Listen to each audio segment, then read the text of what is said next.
தமிழ் என்ன இருக்கணும்.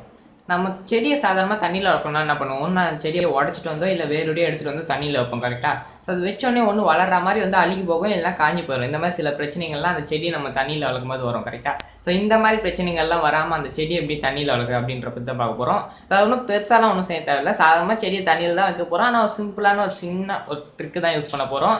ஸோ இந்த ட்ரிக்கால் என்ன ஆகுன்னு பார்த்தீங்கன்னா, அந்த செடி மொத்தமாக தண்ணிக்குள்ளே போகாமல் அதோடைய வேர் மட்டும் தண்ணியில் படும், அவ்வளோதான். ஓகேங்களா? ஸோ அது எப்படின்றத இந்த வீடியோவில் பார்ப்போம். அது மட்டும் இல்லாமல் அந்த ட்ரிக்கை யூஸ் பண்ணி என்னுடைய செடி எப்படி வளர்ந்தது அப்படின்றத பற்றியும் நான் சொல்ல போகிறேன். ஸோ பாருங்க, ரொம்பவே சிம்பிளான ஒரு ட்ரிக் தான். ஸோ நார்மலாக நம்ம செடி வளர்க்கணும்னா என்ன பண்ணுவோம், இந்த மாதிரி இந்த கேனுன்னு ஏதாவது ஒரு டப்பாவை எடுத்துகிட்டு வந்து அதில் தண்ணியை ஊற்றி அந்த செடியை உடச்சிட்டு வந்து வைப்போம். அதாவது தண்ணியில் செடியை வளர்க்கணும்னா தண்ணியை ஊற்றி அதில் செடியை வைப்போம் கரெக்டாக.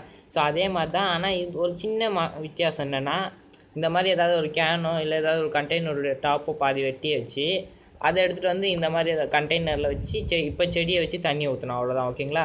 ஸோ இப்படி வைக்கிறதுனால என்ன ஆகுன்னு பார்த்தீங்கன்னா, அந்த செடி வந்து இவ்வளோ தூரம் தான் இருக்கும், மீதி இடம் வந்து ஃபுல்லாக வேராக தான் இருக்கும். அதாவது இந்த மாதிரி டிப்பு இருக்கிறதுனால அந்த செடி வந்து அந்த டிப் நல்லா ஹோல்ட் பண்ணிக்கும். ஸோ அதுக்கப்புறம் வேர் மட்டும்தான் இருக்கும். அப்படி வேர் இருக்கும்போது நம்ம கரெக்டாக அந்த வேர் எவ்வளோ இருக்கோ அவ்வளோ தூரம் தண்ணி ஊற்றினா போதும். ஸோ அதனால் அந்த செடி வந்து அழுகி போகாது, வேருக்கு மட்டும்தான் தண்ணி போகும். ஸோ ஓகேங்களா, இதுதான் இந்த மெத்தடு. ஸோ ரொம்பவே சிம்பிளான ஒரு மெத்தட் தான். நார்மலாக செடியை தூக்கிட்டு போய் தண்ணியில் போடுறதுக்கு இந்த மாதிரி வச்சோன்னா வேருக்கு மட்டும் தண்ணி போகும். ஸோ அந்த செடியும் நல்லா வளரும். ஸோ இந்த மாதிரி ஒரு கண்டெய்னரில் செடியை வச்சுட்டு அதை எடுத்துகிட்டு போய் நல்லா வெயில் வர இடத்துலையோ எங்கேயாவது வச்சோன்னா அந்த செடி நல்லா வளரும். ஸோ இந்த மாதிரி மெத்தட் யூஸ் பண்ணி என்னுடைய ஒரு செடி வளர்ந்துருக்கு. ஸோ அது என்ன செடின்னு நம்ம இப்போ பார்ப்போம். ஸோ அது என்ன செடின்னு பார்த்தீங்கன்னா, அது மணி பிளான்ட் தான். ஸோ மணி பிளான்ட்னாலே நார்மலாக தண்ணியில் வளரும். ஆனால் இந்த மெத்தடை யூஸ் பண்ணி நான் வளர்த்ததுனால என்ன ஆச்சுன்னு பார்த்தீங்கன்னா, இது ரொம்பவே நல்லா வளர்ந்துருக்கு. ஆக்சுவலாக நான் இதை வந்து வாங்கலை, என் ஃப்ரெண்டு வீட்டிலேருந்து பிச்சுட்டு வந்து தான் வச்சேன். ஸோ நான் பிச்சுட்டு வரும்போது எவ்வளோ இருந்ததுன்னு பார்த்தீங்கன்னா இவ்வளோ தான் இருந்தது. இந்த மெத்தட் யூஸ் பண்ணுவோம் பார்த்தீங்கன்னா கடகடன்னு ஒரு 1 மந்த்லேயே இவ்வளோ நல்லா வளர்ந்துச்சு. இன்னும் கூட துளிர் விட்டு வளர்ந்துக்கிட்டே தான் போகுது.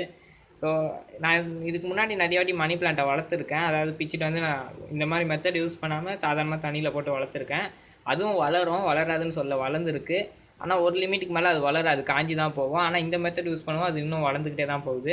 ஸோ அது மட்டும் இல்லாமல் மேலேயே நல்ல க்ரோத் இருக்குது. கீழே பார்த்தீங்கன்னா இது வேரெல்லாம் எவ்வளோ நல்லா வளர்ந்துருக்குன்னு நீங்களே பாருங்கள். அதை பார்த்தீங்களா, தெரியுதுங்களா? எவ்வளோ குட்டி குட்டியாக நிறைய வேர் வளர்ந்துருக்கு இந்த மெத்தடில்.